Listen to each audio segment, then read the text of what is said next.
ku itariki 6 z'ukwezi kwa 10 mu mwaka w'ibihumbi 2024, ubwo ndavuga muri uyu mwaka nibwo Leta Zunze Ubumwe za Amerika zabonye uzayobora iki gihugu mu mwaka utaha w'ibihumbi 2025 kugeza mu mwaka w'ibihumbi 2029. Iyi ni Yoshida Movie Rwanda, tugiye kugaruka ku rugendo, ubuzima, amateka y'uwatsinze aya matora, ubwo ndavuga Donald Trump.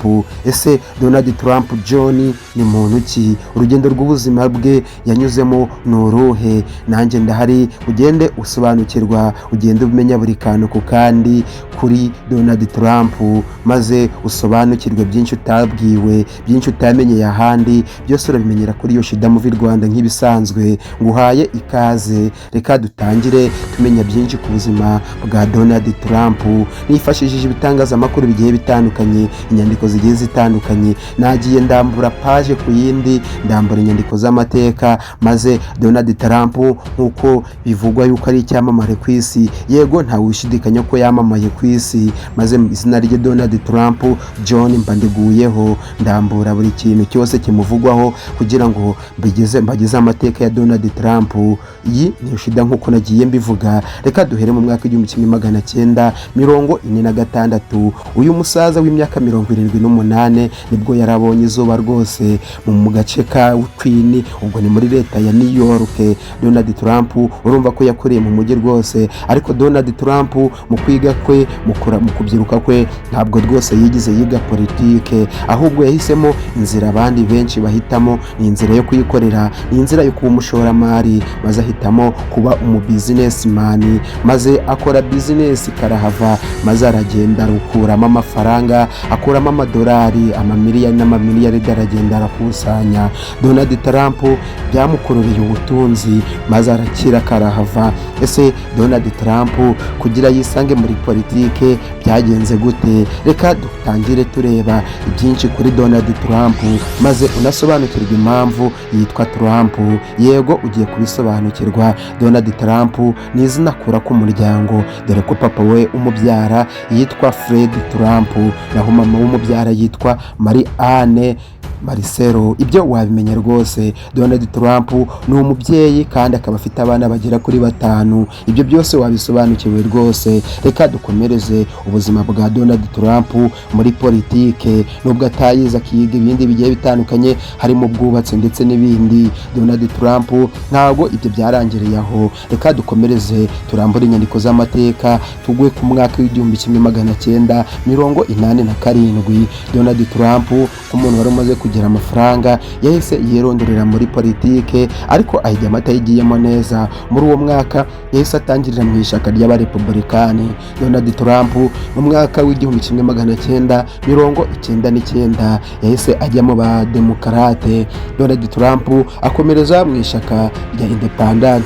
Urumva ko Donald Trump uri ishyaka ryose ryo muri Leta Zunze Ubumwe za Amerika yagiye arinyuramo rwose, dore ko tahe zicitse no kujya muri reform. Ese Donald Trump kugera aho yisanga yarabaye perezida, ibi bintu yabigeze hate? Reka dukomeze turambure inyandiko z'amateka, tugende dusobanukirwa byinshi kuri Donald Trump. Donald Trump yakugumye muri iri shaka, ariko Donald Trump mu mwaka w'2012 yagarutse mu ishaka ry'abarepublikani. Donald Trump aba muri iri shaka ndetse na n'ubu akaba akiririmo. Ese Donald Trump nk'uko amateka agenda bivuga ko ari umuntu udasanzwe, ni ibiki yagezeho? Nabyo reka tubigarukeho, dore ko atari bwo bwa mbere ayoboye Leta Zunze Ubumwe za Amerika. Mu mwaka w'2016 ubwo Barack Obama yari amaze kurangiza manda ze avuye ku butegetsi, Donald Trump yahise yiyamamariza kuzayobora iki gihugu cya Leta Zunze Ubumwe za Amerika mu 2017. Donald Trump yarahataniye na Clinton, ubwo ndavuga Hillary Clinton, ubwo yamuhirikaga mu mwaka w'2016 mu matora, dore ko bitavuzwe rumwe n'isi, dore ko byavuzwe yuko aya matora yari yishwe inyuma ndetse n'Uburusiya ko bwaba bwarafashije byafashije Donald Trump kuyobora no gutsinda aya matora. Reka dukomeze tumenye byinshi, dore ko Donald Trump muri uwo mwaka w'ibihumbi 2017 ubwo yayoboraga manda y'imyaka 4, Donald Trump yari amaze kuba perezida wa 45 mu mateka ya Leta Zunze Ubumwe za Amerika. Ese Donald Trump niki cyatumye adakomeza kuyobora Leta Zunze Ubumwe za Amerika? Reka turebere hamwe byinshi n'impamvu atayoboye Leta Zunze Ubumwe za Amerika n'icyo yazize. Mu mwaka w'ibihumbi 2017 uko nari nabigarutseho, yarahiriye kuyobora iki gihugu gifite leta zirengera kuri 50. Ese Donald Trump ubwo yayoboraga iki gihugu naye makosa yakoze? Ni ibiki bitagenze neza, dore ko isi cyangwa se Leta Zunze Ubumwe za Amerika zitavugwa rumwe n'ibikorwa n'imitegekere ye n'ubwo yayoboraga iki gihugu? Byatumye mu mwaka w'ibihumbi 2021 yiyamamariza kuyobora iki gihugu biranga, maze uwayoboye iki gihugu kuva mu mwaka w'ibihumbi 2021 Joe Biden maze aramutsinda neza amurusha amanota, dore ko Donald Trump yari yarakoze amakosa. Reka dukomeze tumenye byinshi ku mateka ya Donald Trump, nkuko nagiye mbikubwira yuko ndavuga byinshi ku mateka ya Donald Trump. Ese Donald Trump akiva ku butegetsi yakoze iki? Donald Trump akimara kuva ku butegetsi, dore ko yarananiwe gutsinda mugenzi we Joe Biden, Donald Trump yahise ashinga ikigo cye cyitwa Trump Organization.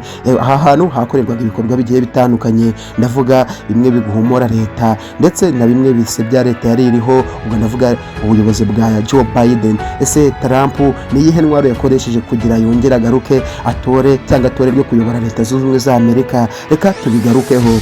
Donald Trump afite imbwirwaruhamwe zigiye zikarishye, zigiye zikomeye cyane. Ese Donald Trump wakomeje kuvuga cyane mu bitangazamakuru nyuma yo kudayobora iki gihugu cya Leta Zunze Ubumwe za Amerika, sibyo byaba byaramufashije kuyobora iki gihugu cya Leta Zunze Ubumwe za Amerika ndetse no gutorerwa kuyobora iki gihugu muri uyu mwaka? Yego, nibyo. Donald Trump muri uyu mwaka nk'uko nabitangiye mbivuga ku itariki 6 nibwo yatsinze mugenzi we Kamala Harris, amutsinda cyane kandi mu buryo butangaje, ubwo yamutsindiye mu mujyi cyangwa se muri leta ya Michigan. Donald Trump aha hantu hahise hamuha amahirwe yuzuye yo kuyobora iki gihugu cya Leta Zunze Ubumwe za Amerika muri manda itaha, ubwo ndavuga mu mwaka wa 2025. Yego, ibyo nabivuze rwose. Donald Trump yatsinze mugenzi we Kamala Harris n'amajwi agera kuri 292, amutsinda neza ku majwi 277. Ibyo wabisobanukiwe rwose. Donald Trump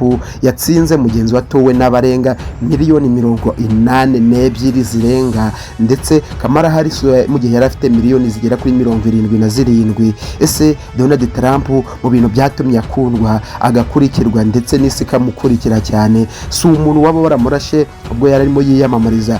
Yego, byamuhaye amahirwe rwose, maze isi yose irakangarana iramumenya, ndetse n'iturufu yakoresheje ikomeye yo guhosha intambara zigiye zitandukanye ku isi ndetse no kugabanya ibintu Leta Zunze Ubumwe za Amerika yishoramo bidafitiye inyungu leta, ndetse no kugarurira igihugu cya Leta Zunze Ubumwe za Amerika ubudahangage ku isi. Iyi ni Yoshida Movie Rwanda nk'ibisanzwe. Ese Donald Trump wamenya yuko agiye kuba perezida wa 47 mu mateka ya Leta Zunze Ubumwe za Amerika? Rwose nibyo rwose. Mu mwaka wa 2025 ku itariki 20 z'ukwa mbere azarahirira kuyobora iki gihugu cya Leta Zunze Ubumwe za Amerika. Iyi video wayikunze kanda subscribe, ukore share na comment, tujye tubana muri video zigiye zitandukanye, haba filime ndetse na documentaire. Hasta la vista.